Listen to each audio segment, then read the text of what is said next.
you were shown that what you believe to be Christmas in your mind is not really what Christmas is in reality?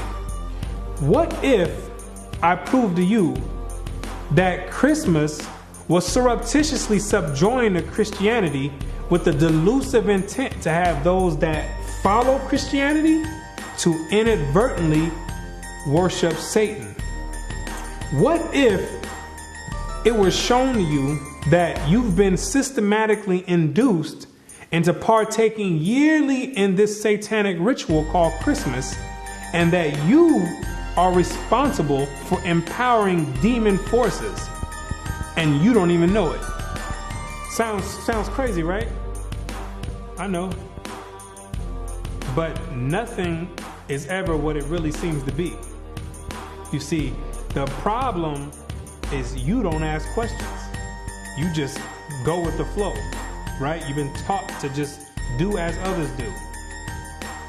You've been programmed to go with the program. For example, let me ask you a question. Why do you bring a tree in your house on December 25th? What does that signify? What does it mean? What is the reason you do it? The answer is you don't know. Let me ask you another one. What is the reason that you take that same tree that you don't know why you brought in your house and you deck it with silver, with gold, and various other ornaments? What does it mean? Why do you do it? The answer is you don't know. What is the reason you put that star on the top of that tree for? What does it mean? You don't know. What are you kissing somebody under a mistletoe for? You don't know. So now, with that being said, what you need to do is sit down and lend me your ear for a few minutes so you can understand why you do these things. You can get the origin of these things, and then you can consciously decide if you want to continue doing it or if you want to do away with it. Because you have been naively beguiled into worshiping Satan, and I'm going to show you exactly how Satan infiltrated Christianity with Christmas.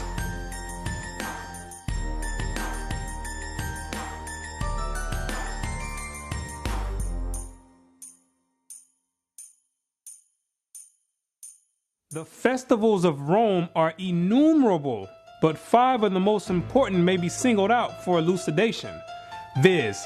Christmas Day, Lady Day, Easter, the Nativity of St. John, and the Feast of Assumption. Each and all of these can be proved to be Babylonian. And first, as to the festival in honor of the birth of Christ, or Christmas, how comes it that the festival was connected with the 25th of December? There is not a word in the scripture about the precise day of his birth or the time of year when he was born. What is recorded there implies that at what time soever his birth took place, it could not have been on the 25th of December. December 25th stems all the way back to the beginning of civilization in ancient Babylon. During the winter solstice, according to mythology, that's the day when the sun began to regain its dominion and begin to conquer the night. Because during the winter solstice, that's the period when the night is at its longest extent throughout the whole year, and the day shone for the shortest amount of time throughout the whole year. So in a sense, there's this type of mythological battle going on between the sun and night. So what succeeded the winter solstice was a gradual increase of the sun going from its lowest point all the way up until the summer solstice, where it goes into its highest point. So the pagans back then took that as a sign that the sun was beginning to regain dominance over the night, and they began to make deities out of it. So, for instance, you have the Egyptian god Horus. who was born on the winter solstice of December 25th. You have the Greek god Helios, who was born on the winter solstice of December 25th. You have the Greco-Roman god Apollo, who was born on December 25th. You got the Hindu god Mithra, who also was born on December 25th. And you got the demon of all demons, the deity named after Nimrod, Baal, who after Nimrod's death, he was deified by his mother Semiramis and turned and claimed that he became the sun god.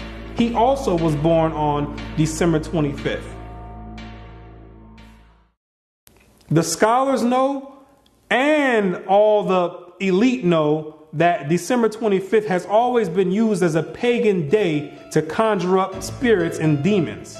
It's always been used that way. So now what they did was take the Bible and infiltrate it and then put the name Christ over it and got the whole world conjuring up spirits and empowering demons on December 25th, when it has nothing to do with the birth of Christ at all.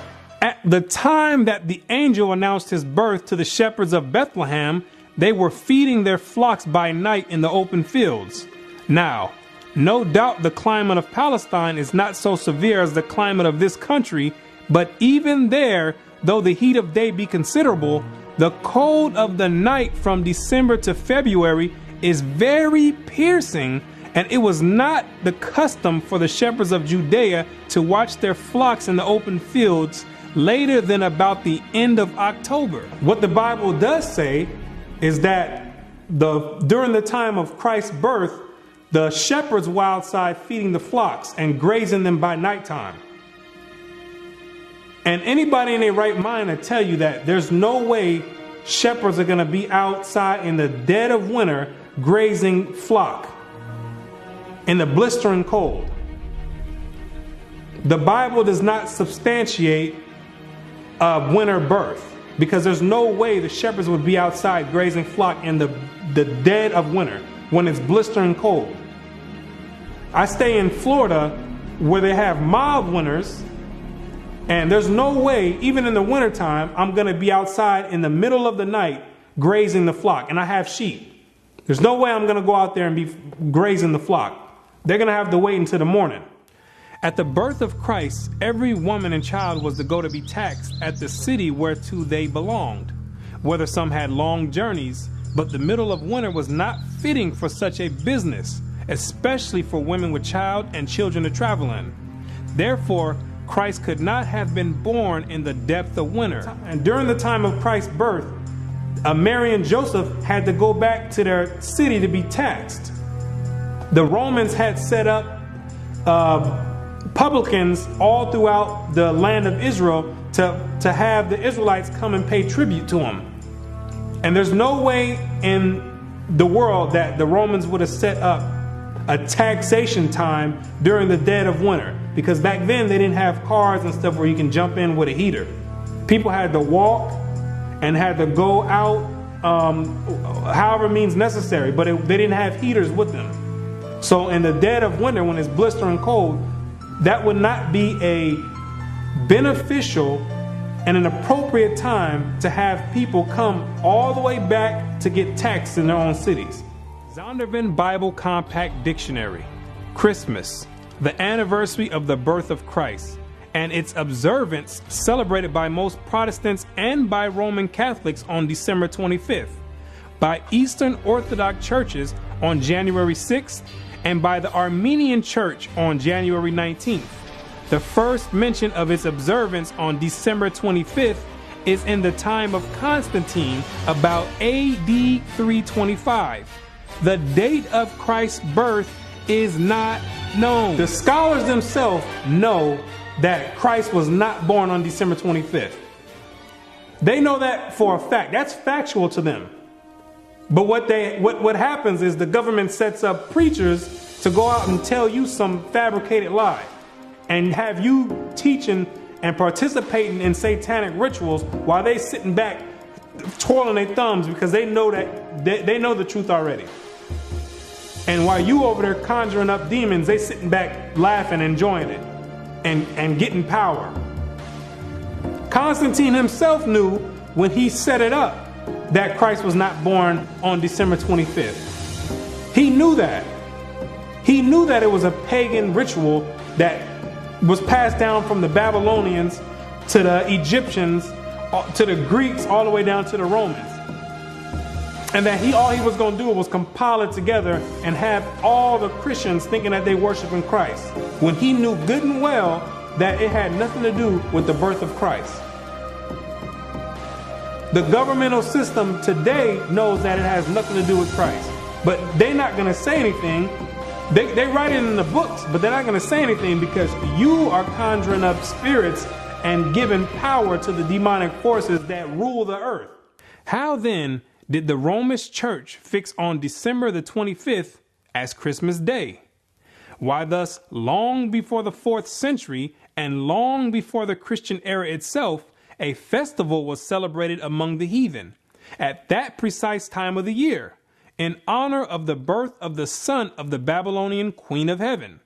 During the time of the Romans, they had a celebration during the same time of the year in December called the Saturnalia, where they would walk around and give each other gifts, sing songs, and have a bunch of orgies, a freak fest. It started out with 2 days, from December 17th to December 19th. Then it was extended to a week. So the Romans of antiquity were already celebrating Christmas before they knew anything about a Christ. The difference is they were celebrating and worshiping the Babylonian god Nimrod, reincarnated as Tammuz. They changed the name to Saturn. It's the same god, deified as the sun god. And they was paying homage and worshiping him at that time, before they had heard anything about a Christ. And if you know anything about history, Rome is the one who branched off and gave everyone their religion. Rome, that's where your Christian church comes from. That's where your Catholicism comes from. The Protestants, the Baptists, all those stem from pagan Rome. And that's where you get your Christmas from. They were celebrating Christmas before they heard anything about a Christ. They was already celebrating Christmas. And it may fairly be presumed that in order to conciliate the heathen and to swell the number of the nominal adherents of Christianity, the same festival was adopted by the Roman Church, giving it only the name of Christ.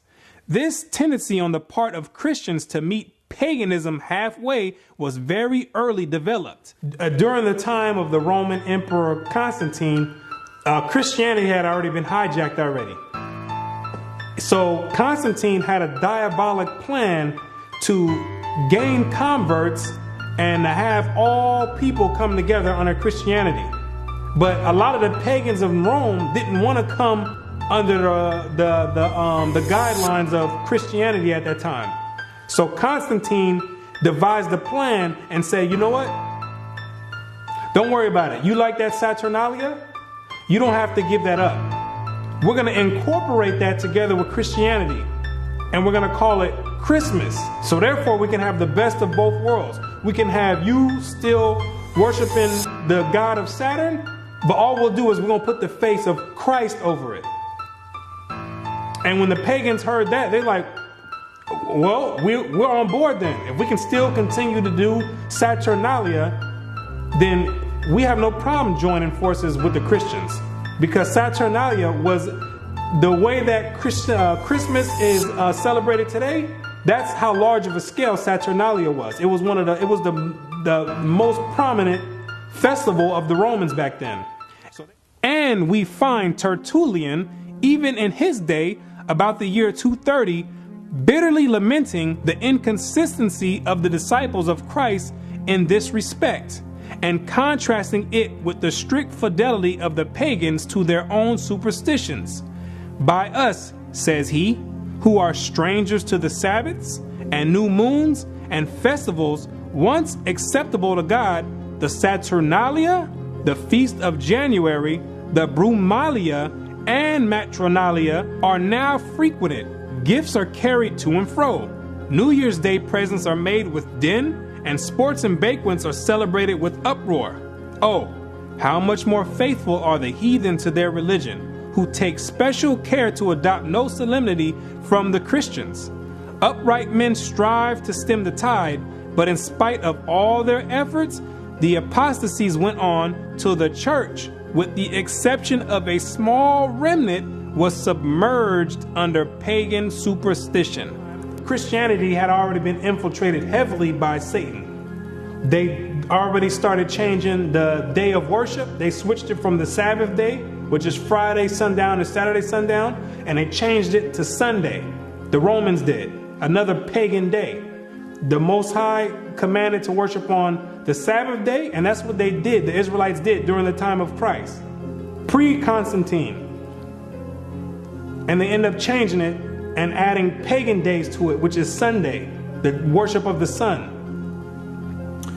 They had already started switching up the doctrines, and there was a few good men that were actually left that upheld the actual true doctrine of Christ in its true essence. And after a while, so much paganistic rituals and customs flooded in Christianity that the men who actually upheld the original doctrine, they ended up getting flooded out because the pagans already overflowed the Christian church. That Christmas was originally a pagan festival is beyond all doubt. The time of year and the ceremonies with which it is still celebrated prove its origin. In Egypt, the son of Isis, the Egyptian title for the Queen of Heaven, was born at this very same time, about the time of the winter solstice. The very name by which Christmas is popularly known among ourselves, Yule Day, proves at once its pagan and Babylonian origin. Yule is the Chaldee name for an infant or little child, and its 25th of December was called by our pagan Anglo-Saxon ancestors Yule Day, or the Child's Day, and the night that preceded it, Mother Night, long before they came in contact with Christianity. That sufficiently proves its real character.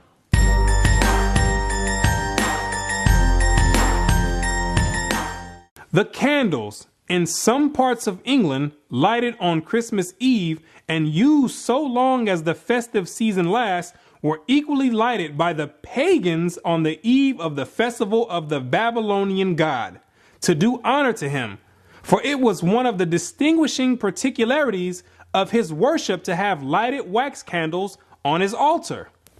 The lighting of the candles, when you and your family all getting together smiling, lighting candles, yes, that means something.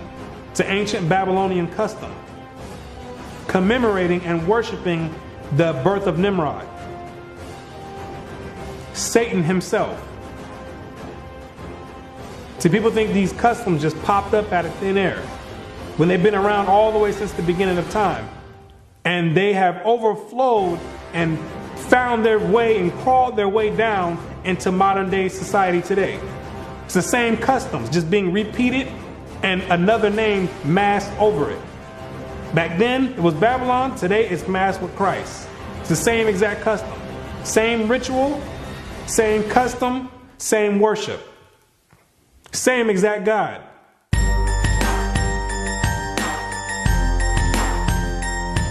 The Christmas tree.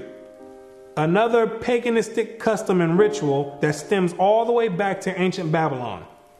It's the same exact God that worked his way all the way through and made his way all the way up to Christianity. It's the same exact deity. Most Christians don't even know that the Christmas tree is in the Bible. God condemns dealing with the Christmas tree. It's an abomination. He tells you not to deal with it. Any Christian that has read the Bible, the reason you don't know it's in the Bible because you've never read the Bible. Most Christians never read the Bible. Because if they did, they would know they're not supposed to be dealing with a Christmas tree or any other type of tree, putting ornaments and putting presents underneath it. You would know that it was an ancient custom and a heathenistic custom and a paganistic custom and a satanic worship and Luciferian doctrine. Jeremiah 10 and verse 1. Hear ye the word which the Lord speaketh unto you. O house of Israel. Thus saith the Lord, learn not the way of the heathen, and be not dismayed at the signs of heaven, for the heathen are dismayed at them. For the customs of the people are vain. For one cutteth a tree out of the forest, the work of the hands of the workman with the axe. They deck it with silver and with gold. They fasten it with nails and with hammers, that it move not. The Christmas tree, now so common among us, was equally common in pagan Rome and pagan Egypt. In Egypt, that tree was the palm tree. In Rome, it was the fir. The palm tree denoting the pagan Messiah as Baal Tamar, the fir referring to him as Baal Berith. The mother of Adonis, the sun god and great mediatorial divinity, was mystically said to have been changed into a tree. So early Rome denoted the palm tree as Baal Tamar and the fir tree as Baal Berith, which, when you understand anything about religious origin, you'll know that these are all the same gods. They stem from the same gods back in ancient Babylon, the worship of Nimrod, reincarnated after he died when he was deified by his mother Semiramis. He became known as Baal, and then became known as Baal-Zebub or Beelzebub. And when you read the Bible, that's the highest ranking demon in the demonic forces. Luke 11 verse 15. But some of them said, he casteth out devils through Beelzebub, the chief of the devils. He's the head chief demon of all the legions underneath him. So when you have this tree in your house, the Christmas tree, you dealing on a high level of satanic worship, whether you know it or not. You dealing directly with Satan himself by participating in that satanic ritual that you do yearly. You conjuring up spirits right there. You conjuring directly. That tree is the direct porthole to Satan himself, the Beelzebub. The Christmas tree, as has been stated, was generally at Rome a different tree, even the fir. But the very same idea as was implied in the palm tree was implied in the Christmas fir. For that covertly symbolized the newborn God as Baal Berith, Lord of the covenant, and thus shadowed forth the perpetuity and everlasting nature of his power. Not that after having fallen before his enemies, he had risen triumphant over them all. Therefore, the 25th of December, the day that was observed at Rome as the day when the victorious God reappeared on earth and held at the Natalis Invictus Solis, the birthday of the unconquered sun. Now the Yule log is the dead stock of Nimrod, deified as the sun god, but cut down by his enemies. The Christmas tree is Nimrod redivivus, the slain god come to life again. So the Yule log is representation of Nimrod being chopped down, his death. Then you put the Yule logs into the fire. Most people don't do that part of the ritual because most you don't have a fireplace to put it in. If you got money in your own place and an actual fireplace, those are the ones that might partake into that ritual. Then after that Yule log gets burnt, then on Christmas Day represents the reincarnation of Nimrod, which is the tree, the Christmas tree with the presents underneath it, because the legend has it that after Nimrod was reincarnated, he'd come in the nighttime and leave presents underneath the tree. So it's a whole ritual that's being done, and you don't have any idea why you're doing it. You completing a whole satanic ritual, and you have no idea why you're doing it.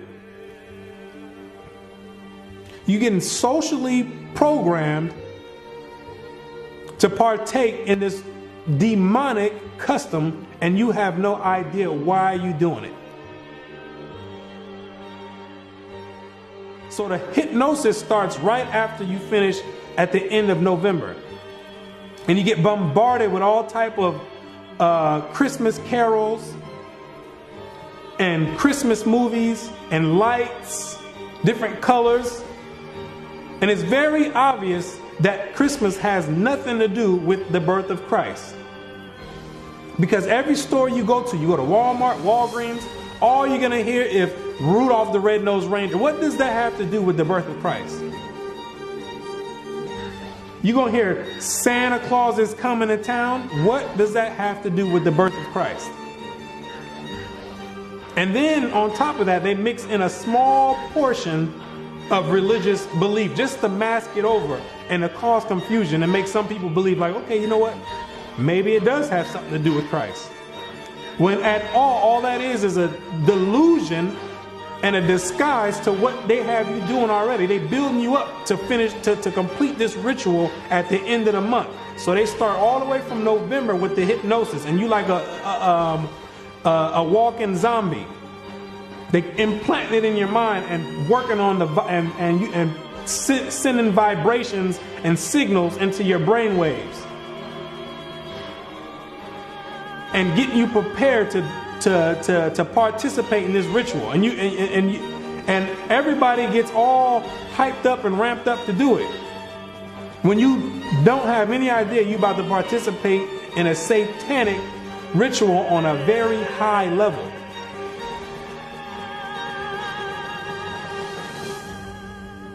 And Christians talking about they're going to put the Christ back in Christmas. How you going to put the Christ back in Christmas when Christ was never in Christmas? That's another delusion. Have people thinking that they're doing something right. Trying to have people rationalize in their mind for the reason that they're about to go do this ritual. Well, maybe I could just say it's the worship of Christ. No, it's not the worship of Christ. It has nothing to do with Christ, and it's self-evident. When you look on the TV, you're going to see Santa Claus. You're going to see Rudolph the Red-Nosed Reindeer. You're going to see a snowman. What does any of that have to do with Christ? Like it was mentioned before, Constantine mixed paganism in with Christianity. And eventually paganism overtook the whole doctrine of Christianity. It flooded the Christian doctrine until there was no more remains of the actual origin of the Christian doctrine.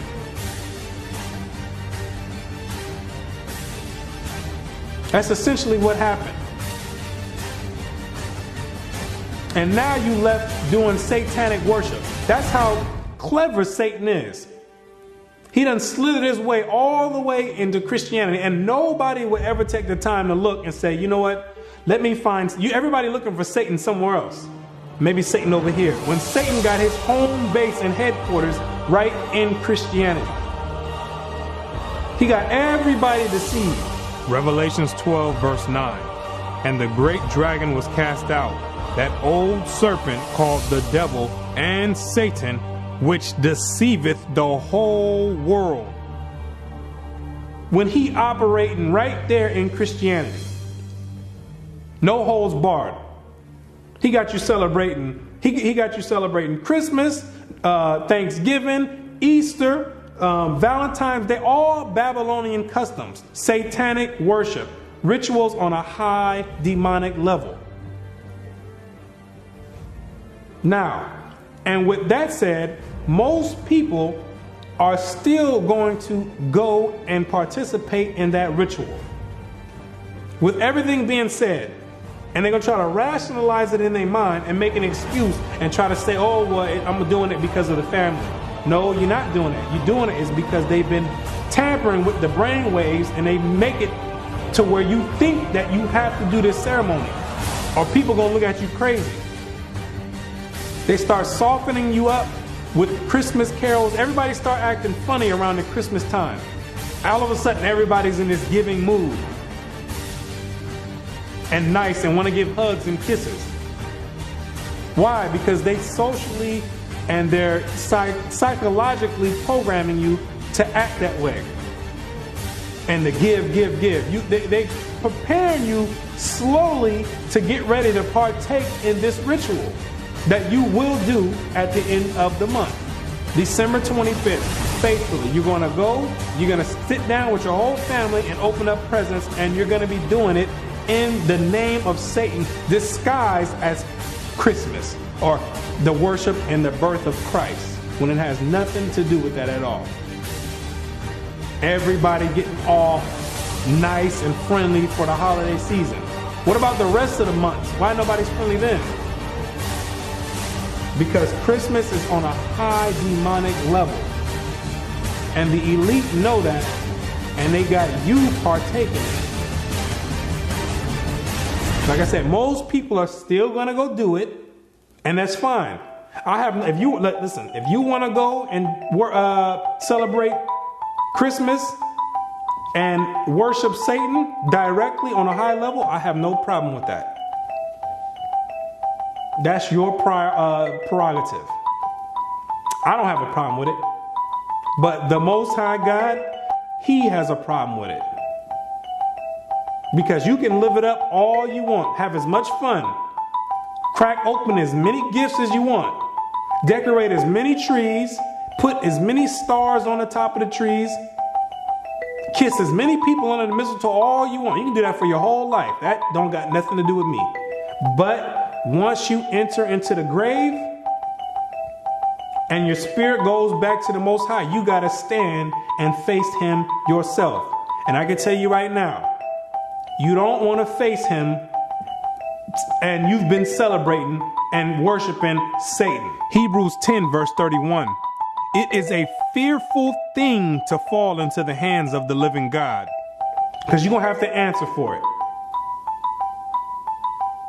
You're going to have to sit there and answer for it. Every action and every deed that you've done, you're going to have to answer for it. I'm not going to have to answer for it. I got to answer for myself. 2 Corinthians 5 verse 10. For we must all appear before the judgment seat of Christ, that everyone may receive the things done in his body according that he have done, whether it be good or bad. So with that being said, if you're going to continue worshiping and celebrating Christmas, so be it. But to those that have an ear, let them hear. And you'll come out of that. And you won't be a partaker of the loophole in the system. And you'll come out of the matrix. So, with that being said, now you know exactly what the origin of Christmas is and these rituals that you're participating in. And you know exactly how Satan infiltrated Christianity with Christmas.